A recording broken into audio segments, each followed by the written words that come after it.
Bom, então nós já discutimos sobre o momento linear de um sistema de partículas. É importante que a gente discuta sobre o momento angular associado ao sistema de partículas. Lembra que, né, momento angular é representado aí pelo vetor L. Então, novamente, vamos pensar assim numa sequência que a gente vai construir para entender esse conceito. A gente vai pensar, né, a gente vai selecionar aqui uma certa partícula, uma partícula de massa MI, que está a uma certa posição RI aqui da origem de um sistema, e a gente vai tratar primeiramente do torque a que essa partícula I específica está sujeita nesse sistema, tá? Então a gente vai pensar no torque sobre uma partícula e no momento angular associado a uma partícula, que são as variáveis rotacionais importantes aí pra gente.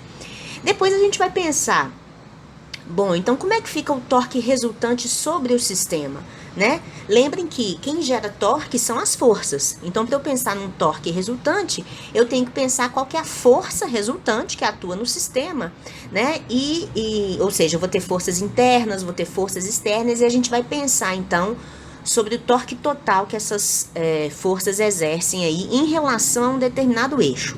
Tá, gente? Lembra que quando a gente está estudando rotação, a gente tem que sempre especificar qual que é o eixo que a gente está considerando, né? As partículas, o corpo gira em torno de que eixo?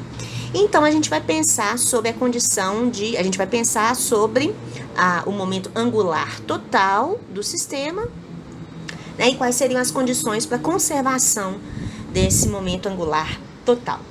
Então, vamos lá, olha, o movimento de rotação de cada partícula, então pensa aí nessa partícula I em destaque, em relação a um eixo que passa pela origem do sistema de coordenadas, tá? Então, eu estou especificando um eixo aí que passa pela origem, ele vai ser descrito o quê? O movimento de rotação vai ser descrito pelo torque a que essa partícula está sujeita. Lembrem que torque é dado pelo produto vetorial entre R e F. O que significa isso, gente? R é o vetor que localiza a partícula em relação ao eixo que você está considerando, né? Então, pensa lá na sua porta. Aqui está o eixo de rotação da porta e aqui está a porta. Aqui está a maçaneta, né? Por exemplo. Então, se eu quiser calcular, por exemplo, o torque ali sobre o ponto ali da maçaneta, tá? Então, onde estaria o meu vetor R? Meu vetor R é o vetor que sai do eixo e localiza o ponto de aplicação da força, tá? No caso aqui, eu tô querendo em relação à origem, tá? Então, por isso que eu tô especificando esse vetor Rzinho. E F? F é a força resultante que atua nessa partícula especificamente, né? Então, Fi é a força resultante sobre a partícula, que, ou seja, é o produto da massa vezes a aceleração dela, né? Lembrem que a força resultante vai ser uma combinação, né, gente? Da força externa que essa partícula está sujeita e das forças internas a que essa partícula está sujeita, tá? Então, lembrem de produto vetorial. Se eu fosse fazer isso em termos dos módulos dos vetores, seria módulo de R vezes o módulo de F vezes o seno do ângulo entre R e F, tá? Bom, então agora que a gente já definiu o torque sobre uma partícula, torque é um vetor que é análogo à força, né? Só que agora para rotação. Então, mede o quê? Mede a tendência que esse corpo tem de rotacionar em torno de um eixo. E como é que ficaria o momento angular associado à partícula? O momento angular é o análogo rotacional do momento linear. Então, lembrem que a definição do vetor momento angular é o produto vetorial entre R e P. P é o momento linear, né? Lembrem que P, associada a essa partícula, é MI/VI. Não é isso? Então, entendem isso? Ó. Aqui está o meu sistema de referência. Aqui está minha origem, né? Aqui está a minha partícula. Minha partícula está localizada aqui por um vetor RI. Imagine então, gente, que a partícula está andando. Imagina que esse é o eixo aqui, ó. Esse é o plano XZ, tá? Por exemplo. Vamos supor que a partícula está andando exatamente no plano XZ e o vetor momento linear dela está para cá. Ou seja, é como se ela estivesse andando em linha reta ali na diagonal. O que eu posso falar, então, do momento angular dessa partícula em torno dessa origem?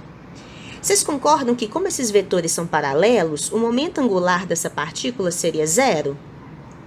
Por quê? Porque essa partícula que está andando em linha reta, ela não tem nenhuma tendência de rotação em torno de um eixo que passa ali pela origem, concordam? Então, é isso, tá? Se a partícula já está assim, ó, com uma velocidade, vamos supor que a velocidade é perpendicular, aqui, então, essa partícula já tem, né, já vai descrever um movimento que tem uma tendência de rotação em torno desse eixo, tá? Então, o momento angular mede essa tendência. Então, ok, retomando, o momento angular sobre a partícula é R VEC P. Aqui a gente só desmembrou o momento linear, né, como sendo mv, a massa pode sair, né, que é uma constante, então vai ficar mi, que multiplica ri VEC VI. Portanto, então, o que significa, quais são as condições, digamos assim, né, de uma variação do momento angular dessa partícula, tá? Quando que o momento angular de uma partícula varia? A gente vai aplicar a derivada nessa expressão 3, né? Então, vai ficar mi, que multiplica a derivada de r VEC VI. Então, aqui a gente só fez o quê? Fez a distributiva aqui desse produto vetorial, né? Então, vai ficar a massa que multiplica a derivada do primeiro, VEC, o segundo, né? Produto vetorial com o segundo, mais o primeiro vezes a derivada, a VEC, quer dizer, né? Produto vetorial com a derivada da velocidade. Bom, mas notem o seguinte, gente, vocês concordam que esse primeiro termo aqui, ele vai desaparecer? Por quê? Porque que significa dr e dt? Dr e dt é a própria velocidade da partícula, né? Então, ficou o produto vetorial de VI com VI é quanto? Zero. Porque esses vetores são paralelos, são vetores iguais, né? Então, é por isso que o nosso primeiro termo, ele vai desaparecer, tá? Então, a derivada, a taxa de variação do momento angular vai depender só do segundo termo. E aqui, olha, o que é o segundo termo?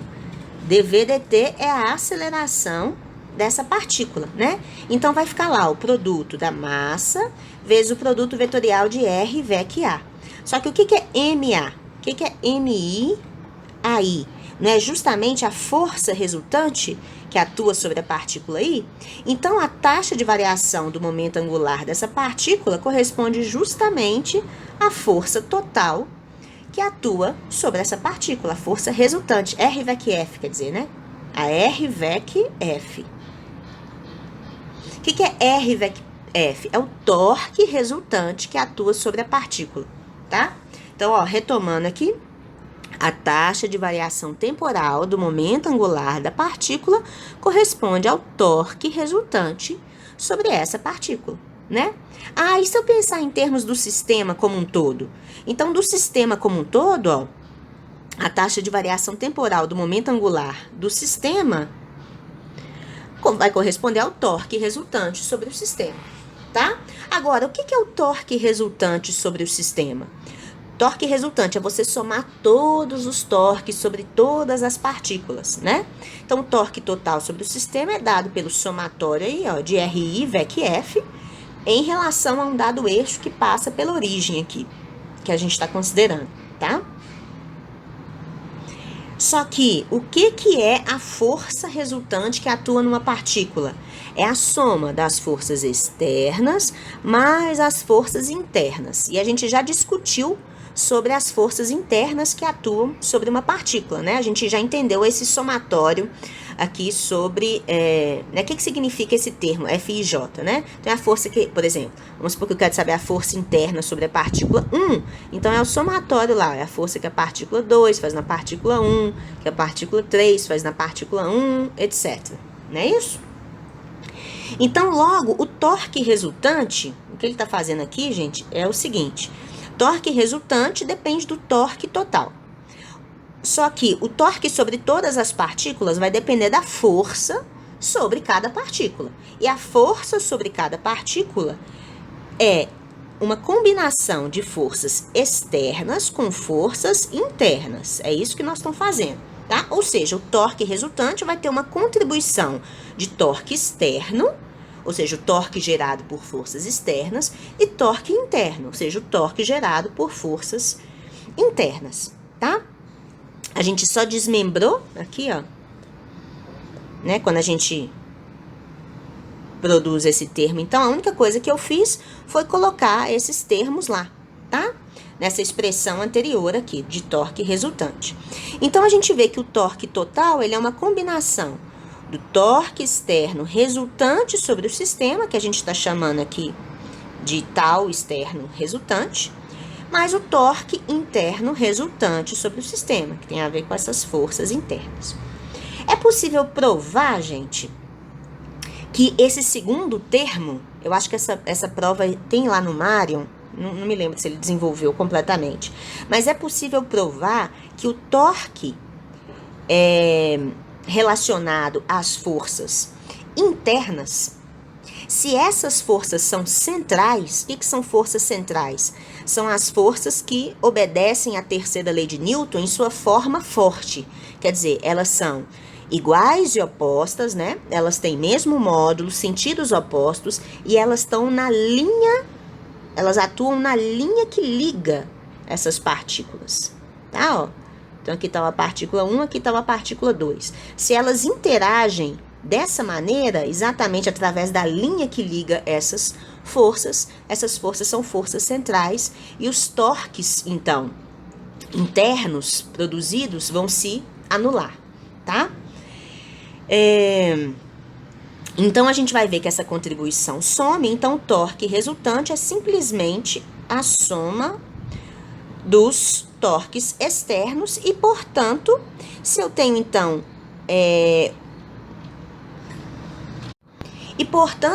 a taxa de variação do momento angular total ali do sistema, né, vai ser simplesmente o torque resultante externo sobre o sistema, tá? As contribuições internas somem da mesma forma que a gente viu para o momento linear, né?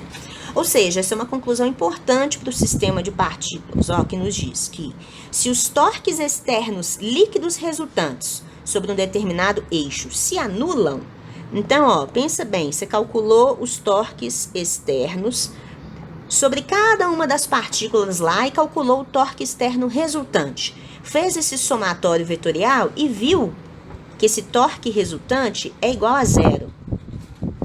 Ou porque não existem forças externas atuando, ou porque você fez a combinação e o torque deu zero, tá? Então, o que isso significa? Se o torque é zero, quer dizer que o momento angular do sistema é conservado. Então, o momento angular resultante do sistema é uma constante. Então, a quantidade de movimento angular sobre aquele eixo permanece constante no tempo. Isso, pessoal, a gente vai usar todas essas condições para a gente estudar corpos rígidos, né? Isso a gente vê lá na última parte de Física 1, a gente vê essas condições de conservação, né? Lembrem lá da menina sentada na cadeira, da bailarina, né? Quando ela fecha o braço, quando ela abre o braço, as velocidades angulares mudam. E justamente por quê? Porque o momento angular daquele corpo rígido era conservado, porque os torques externos eram nulos, né? Lembra quando a bailarina está lá no chão, por exemplo, a gente está olhando a rotação dela em torno desse eixo, né? As forças que estão atuando sobre a bailarina aqui são peso e normal. Essas forças estão no eixo, ao longo do eixo, né? Então elas não produzem torque. Então a gente sabe que os torques externos aqui, eles são zero. Então o momento angular da bailarina em relação a esse eixo tem que se conservar, tá? Por isso que quando ela fecha o braço, ela tem que girar mais rápido, né? Porque lembra que ela fechou o braço, o momento de inércia dela mudou, tá? Então, esse é um exemplo que a gente tá vendo, né? Que a gente tá relembrando aqui sobre essa conclusão que a gente vai utilizar mais pra frente quando a gente falar de dinâmica de corpos rígidos. Uma inferência que a gente pode ainda fazer sobre o torque externo resultante sobre o sistema é o seguinte: quando você olha para esse sisteminha aqui, você tem 3 vetores importantes. O primeiro é esse RI que localiza a sua partícula. RCM é o R do centro de massa, né? É o vetor que localiza o centro de massa em relação à origem. E o que seria esse RI'?